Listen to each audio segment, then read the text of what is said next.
boys and girls, it's Miss Ali from the library and her friend, the little blue dragon. Hello, how are we today? And are we ready for a story? Okay, so before we can find out what the story is, what do I need you to do? What's that? Yes, that's right. We need to get our imagination activated and ready.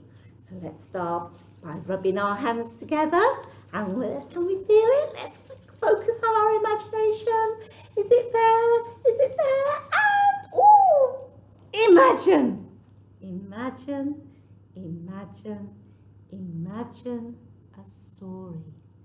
Imagine, imagine, imagine a book. Imagine, imagine, imagine a story. Open our eyes and let's have a look. Okay, so what's the story today? There it is. It's a story called Pumpkin Soup. Oh, it makes me feel hungry. Look at this beautiful picture of pumpkin soup. Now the author is Helen Cooper. So she, as the author, what did she do? She thought up the words. She thought up the story. And it's because only her name is there. She not only thought up the story, what else did she do? Can you tell me what's that? Yes, little blue dragon is right. What is it? That's right.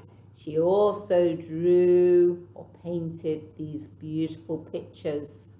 Okay, so what we say, she's the artist or the illustrator.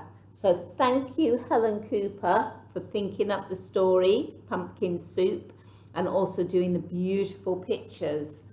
But when an artist or a story maker, an author, thinks up a story, before you or me can read it, we need to thank the publisher.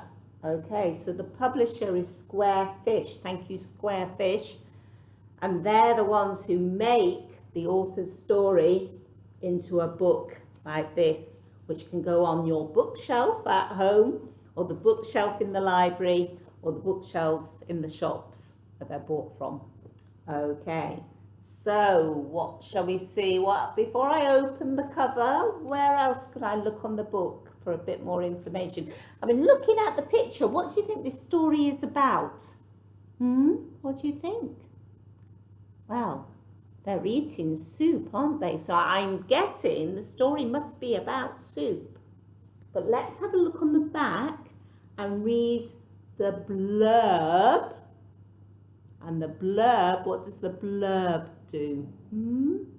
The blurb tells us a little bit about the story. So, what's cooking in the old white cabin? Pumpkin soup. The best you ever tasted. Are we sitting comfortably? Are we? Are you sitting comfortably, little blue dragon? What's that? He's sitting comfortably. Are you sitting comfortably? Then I'll begin. Right. Pumpkin Soup by Helen Cooper.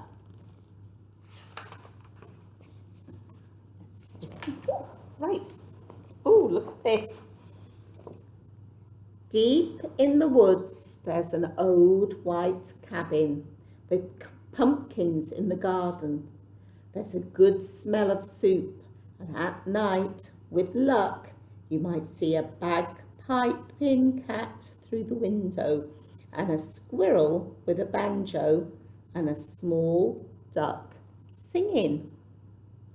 Okay, look at that. Can you see, looking through the window, can you see the cat and the squirrel and the duck?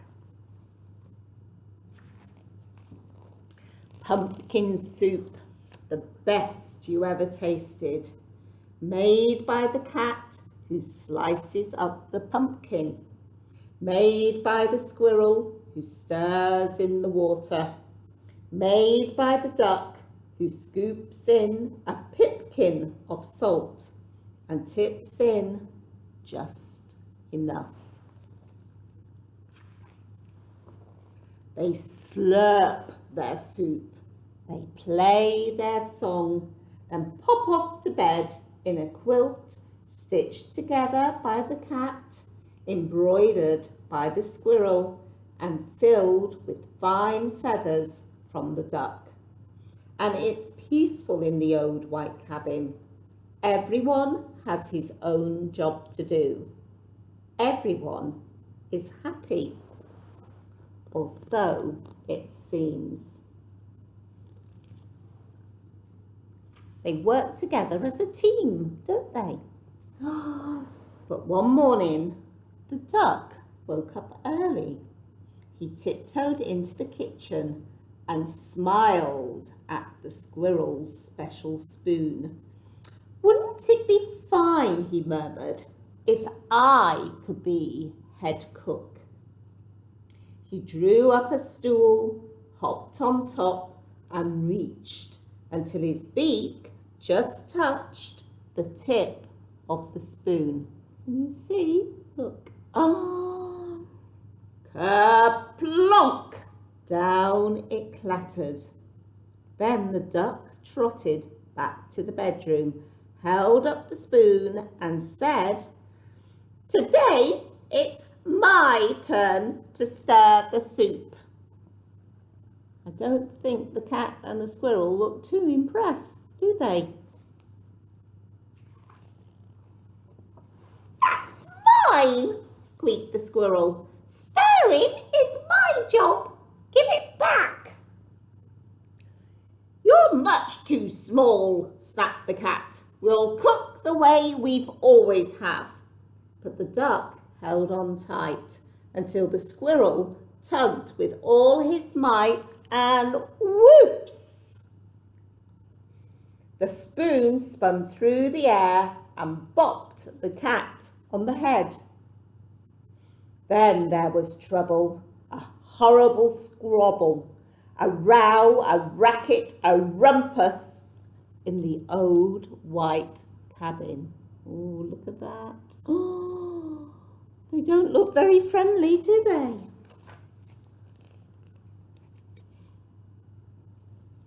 "I'm not staying here," wailed the duck. "You never let me help with anything." And he packed up a wheelbarrow, put on his hat, and waddled away. "You'll be back," stormed the cat, "after we've cleaned up." And the squirrel shook his spoon in the air. But the duck didn't come back. Not for breakfast, not even for lunch. "I'll find him," scoffed the cat. "He'll be hiding outside." Does he look like he's hiding outside? Can you see him?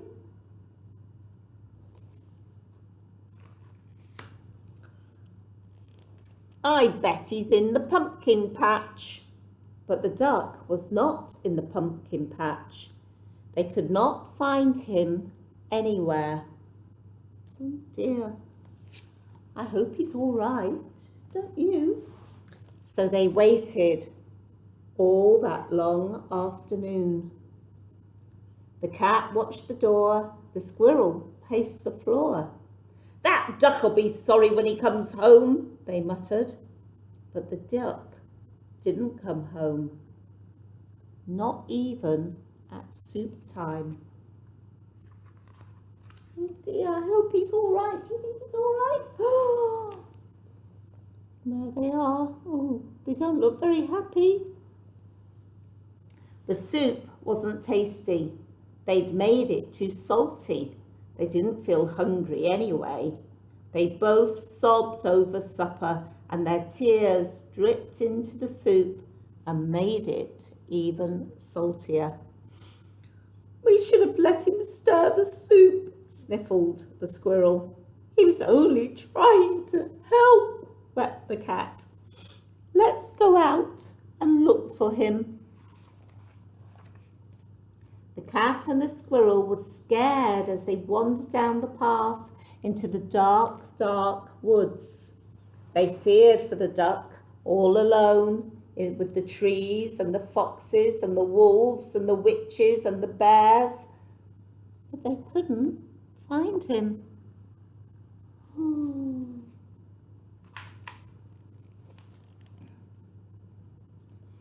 On and on they trudged until they reached the edge of a very steep, steep cliff. Maybe he fell down that, wailed the cat. I'll save him, squeaked the squirrel, and he scrambled down on a long, shaky rope. He searched all around on the ground, but he couldn't find the duck.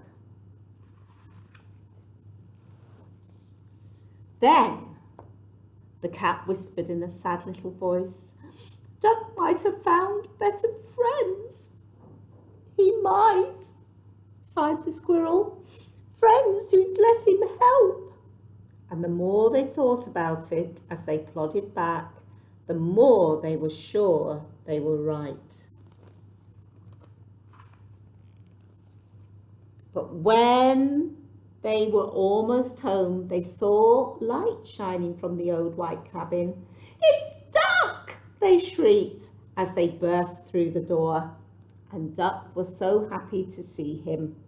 He was also very hungry, and though it was late, they thought they would all make. What do you think they're going to make? What do you think? What do you think, little blue dragon? I have an idea. He has an idea. Let's see if we're all right. Some pumpkin soup.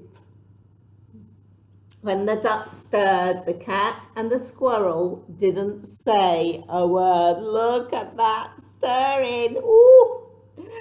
Not even when the duck stirred the soup so fast that it slopped right out of the pot. Not even when the pot got burnt. Then the duck showed the squirrel how to measure out the salt, and the salt soup was still the best you ever tasted. So once again, it was peaceful in the old white cabin until the duck said, I think I'll play the bagpipes now. Who normally plays the bagpipes? Can you remember? Oh dear, I don't think the cat wants to share his bagpipes. The end. Did we like that story? Did you like that story? Oh, little blue dragon says he's feeling very hungry now and he wants me to make him some pumpkin soup. What's your favourite kind of soup? Maybe you could draw me a picture. What do you think? Do you guys help Mummy and Daddy in the kitchen making food? Or do they say, no, go sit down, we'll do it. Maybe I'll let you stir the soup. Okay, well, it's time for little blue dragon to have some lunch, and I'd better go and make some pumpkin soup.